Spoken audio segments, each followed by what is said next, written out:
Nithyananda Paramashivoham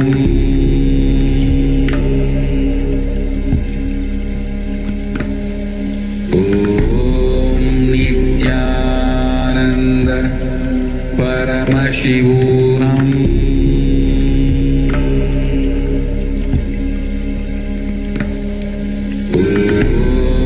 Nithyananda Paramashivoham.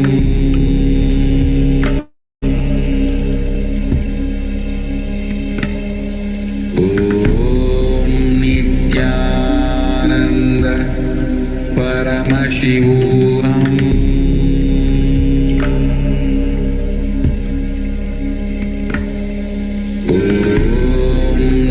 Nithyananda Paramashivoham.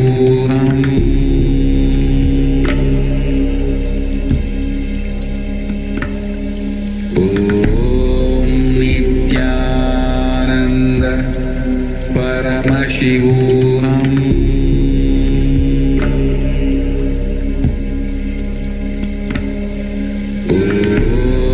Nithyananda Paramashivoham.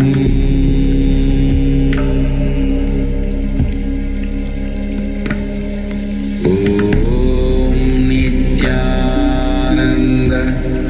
Paramashivoham. Relax in the same space of eternal consciousness. Let you be beyond the body and mind. May your intelligence be awakened. Let you work from your eternal consciousness. Let you have the pleasant awareness of Anya Chakra.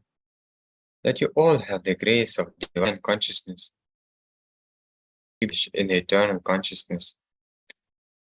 Let you all be in, with, and radiate eternal bliss. Nithyananda. Om Shanti Shanti Shanti.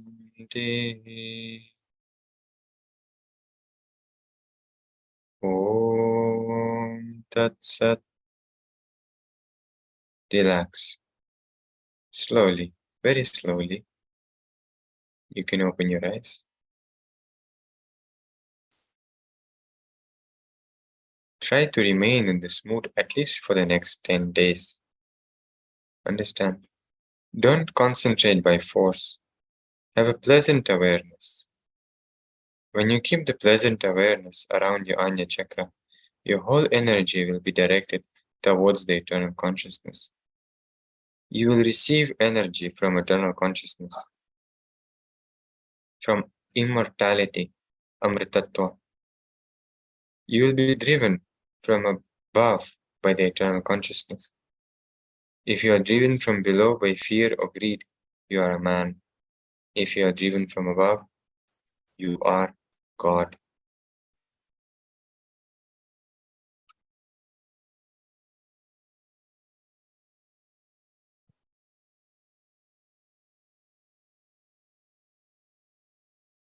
With this, we'll move to the 7th chapter of Bhagavad Gita, which is called Jnana Vijnana Yoga. Listen, cognize, and radiate. All living beings are caught in the duality of attachment and aversion. The greatest master, Krishna, explains how to move out of this bondage. He reveals the knowledge of associating with the divine to radiate the divine. The power of listening. People can say that Krishna is repeating himself. Understand, if you have already listened even once, Krishna will not repeat it again. For a person who wants to begin their life, the first thing he needs to learn is listening. Ability to speak into the listening of yourself is completion. Krishna shows the power of authentic listening and teaches Arjuna the ability to provide authentic listening to himself and to others, and to speak into the listening of himself and others. He says that 1 in a billion reaches me. Among millions of men, 1 man may endeavor for perfection, and out of those who achieve perfection, hardly 1 knows me in truth. There are millions of people out there, but only a few hundred are present today to listen to this Gita discourse. And out of this few hundred, only a few will listen authentically as it is expressed.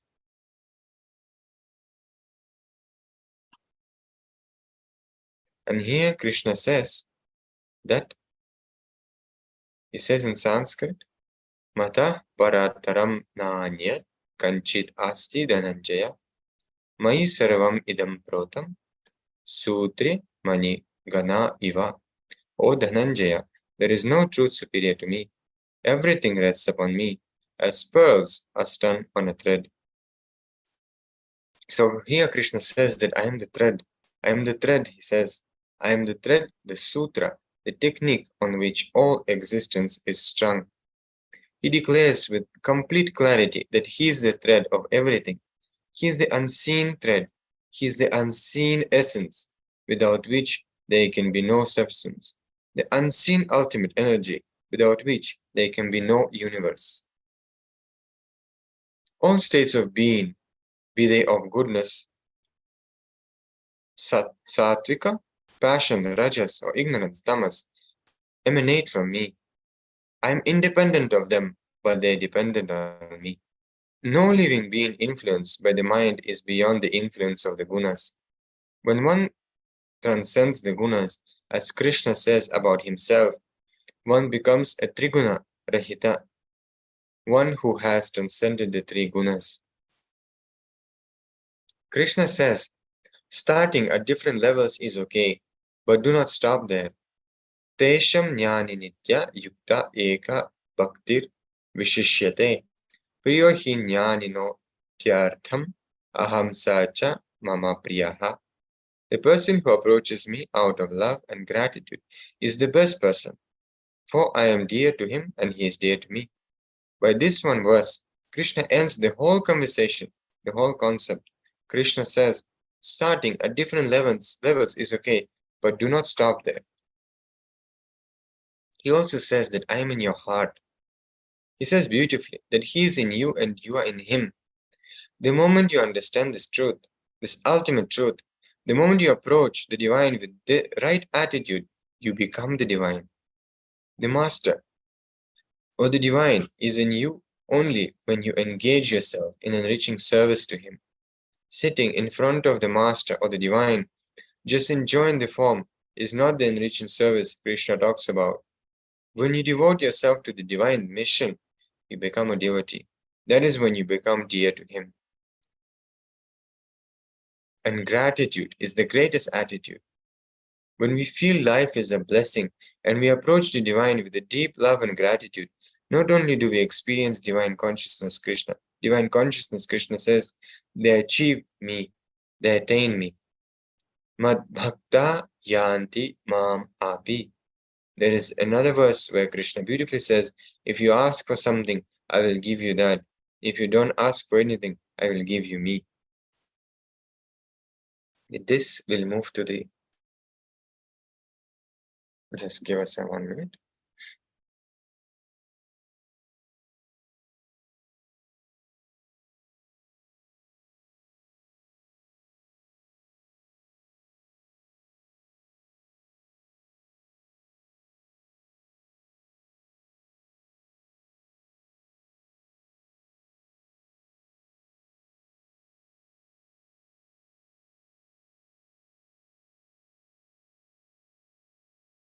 Yes, so with this, we'll move to the power manifestation. So get ready for the power manifestation session.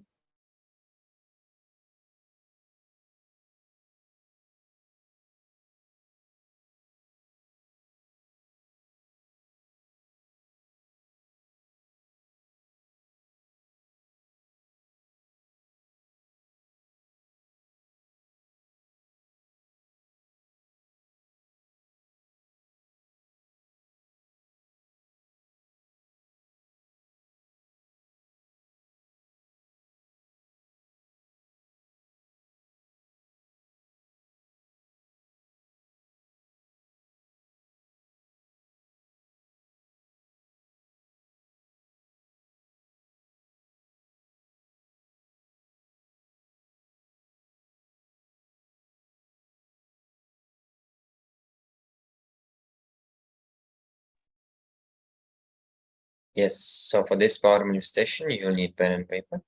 You will need a camera with timestamp and a copy of Living Enlightenment. It can be digital or physical copy. So before we move to the power manifestation, take a few minutes to set up your cameras. Make sure the timestamp camera is switched on and that it is facing you before you start the recording. So we'll be continuing with power of Ashtamahasiddhis or Ashtamahashaktis. We're going to be increasing or decreasing the weight of the object.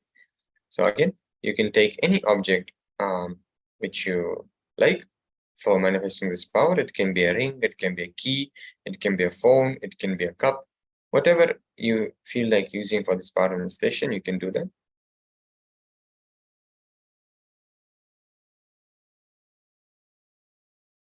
So turn the video recording on.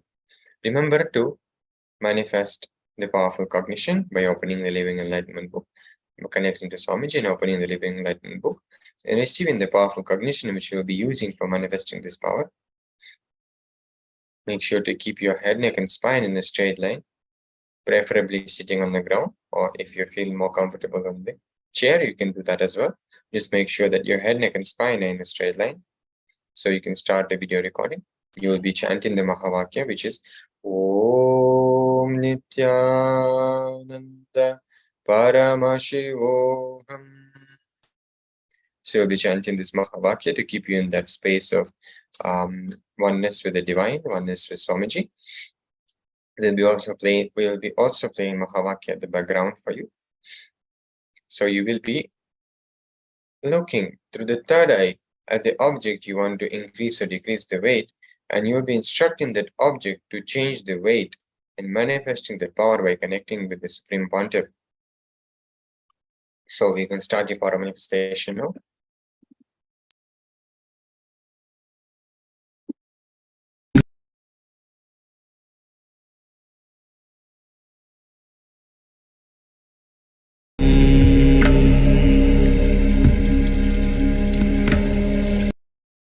Paramashivoham.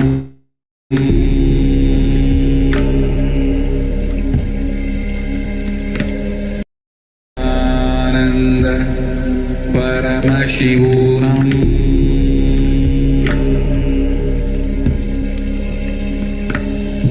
Om Nithyananda Paramashivoham.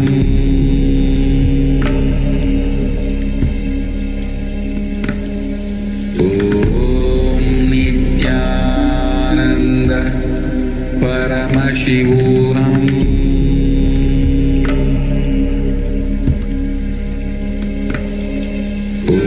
Om Nithyananda Paramashivoham.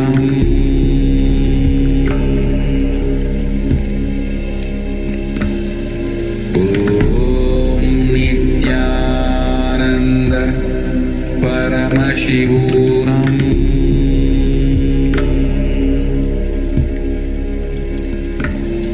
Om Nithyananda Paramashivoham.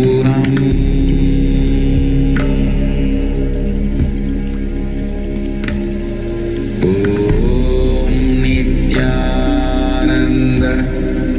Paramashivoham.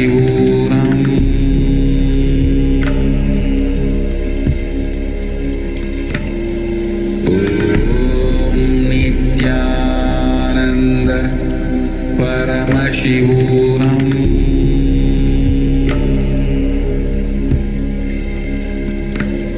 Om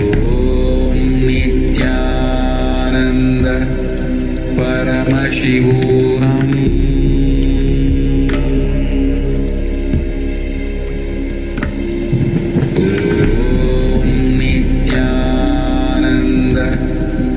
Paramashivoham. Om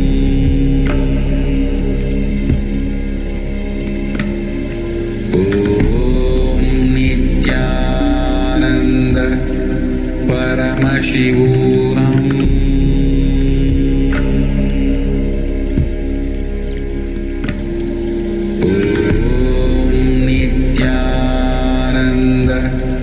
Paramashivoham.